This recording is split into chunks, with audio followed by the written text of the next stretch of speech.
अस्सलाम वालेकुम। सुबह सुबह की ये मेरी वीडियो है और एक आज बहुत बड़ी आजमाइश में चला गया हूँ। बात यह है कि कल तक इस बाइक की चेन लूज थी और आज एक सीन सुबह सुबह ये हुआ। मैंने कल गाड़ी अच्छी खासी पार्क की थी, लेकिन इसका जो फ्रंट व्हील है वो स्टक हो गया है। ये देखें, समझ में नहीं आ रहा किस वजह से ये मूव नहीं कर रहा। ये अपनी जगह से मूव नहीं कर रहा, ये स्टक हो चुका है, जिसकी वजह से मुझे काफ़ी परेशानी हुई है। अब मैं सोच ये रहा हूँ कि इसको किस तरीके से लेके जाऊँ, क्या करूँ। या तो इसका व्हील रिमूव करवाऊँ और उसको लेके जाऊँ। अब इसको ले जाने के लिए भी मुझे बहुत सारी मुश्किलें दरकार हैं। मकसद कहना चाहिए कि इसको ले जाना इतना आसान नहीं है। हैरान कुन बात है ये ना, किसी ऐसी जगह पे गई है कि जहाँ इसके साथ ये सीन हो। समझ से बाहर है किस वजह से जो है मूव नहीं कर रहा है टायर। ये देखें आप, अपनी जगह पे स्टक हो चुका है और बहुत बुरे तरीके से स्टक हुआ है। आखिर कोई मुझे ये वजह बताइए, क्या वजह है कि ये स्टक हो चुका है। ये आप देखें, इतना खतरनाक स्टक हो चुका है कि मूव नहीं कर रहा है।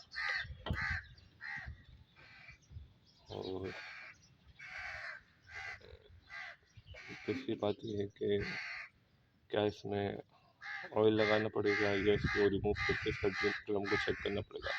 या ड्रम चिपक चुका है, इससे ड्रम स्टक हो गया है, ड्रम से ब्रेक शू स्टक हो गए, या ये कुछ और इशू है।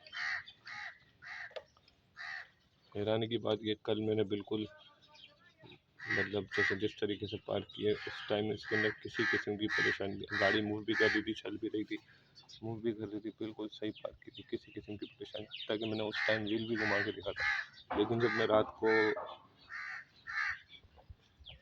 घर का सौदा लेने के लिए, तो मैंने दोबारा जब इसको निकालने की थी तो गाड़ी हिल नहीं रही। तो मैंने सोचा ये अचानक होगा क्या है।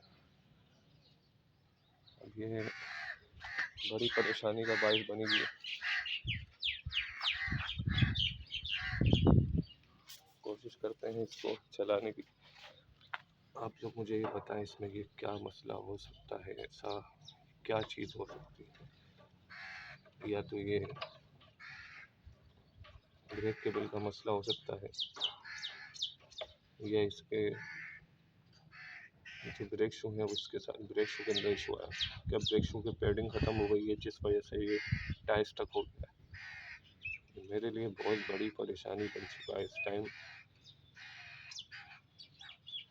और इसकी चैन भी चेक करते हैं। इसकी चैन तो अपनी जगह सही है, चैन का कोई इशू नहीं है।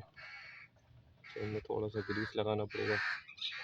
अच्छा, अक्सर लोग ये बात करते हैं कि बाइक की चैन में ग्रीस का इस्तेमाल करना चाहिए, कोई बोलता है ऑयल का इस्तेमाल करना चाहिए। लेकिन मैं ये बोलता हूँ कि अगर आपके पास साफ़ सुथरा ऑयल है तो आप इसमें लगाएं, ताकि उससे आपकी चेन सेफ रहे। वरना ये आप अगर काला ऑयल या कोई भी चीज़ लगाएंगे तो वो रस्ट पकड़ेगा। हमारे कराची के अंदर तो आपको पता है कि पोल्यूशन बहुत ज़्यादा है और हवा में बहुत ज़्यादा नमी है, जिसकी वजह से जो है आपकी गाड़ी में डस्ट आ जाती है। बहरहाल मैं इसको सॉल्व आउट करने की कोशिश करता हूँ कि क्या वजह है कि मेरी गाड़ी इस तरह हो गई है।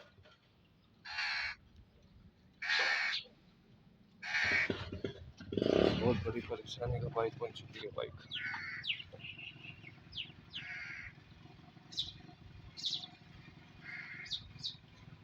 चेक करते हैं एक दफ़ा कि क्या रीज़न हो सकता है इसके पीछे।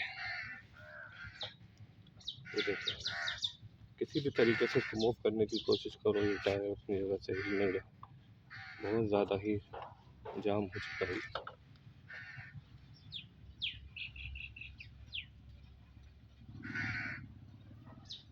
कोई ऐसा तरीका भी नहीं है कि इस गाड़ी को हिलाया जा सके।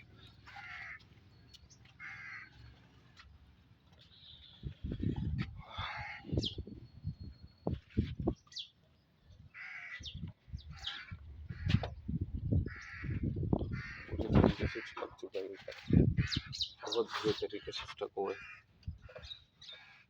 अब मसला सारा जब ज़रूरत का काम होता है तो ऐसी चीज़ें हो जाती हैं। खैर, इन चीज़ों में भी अल्लाह पाक की मसीहत होती है। कभी भी चीज़ों को इस तरह नहीं लेना चाहिए कि हाँ भाई ये चीज़ हो गई तो ये चीज़ हमारे लिए, ऐसा बल्कि उस चीज़ को पॉजिटिवली लेना चाहिए। देखते हैं, करते हैं कुछ, अल्लाह मालिक है। ऐसा सीन पहले कभी नहीं हुआ मेरे साथ, ये पहली दफ़ा हुआ है जो इस तरह बाइक का टायर जो है वो स्टक हो चुका है।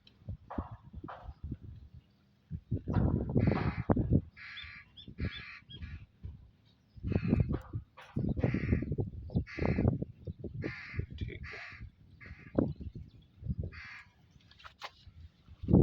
जगह जगह इस गाड़ी पर रस्ट भी लग गई है।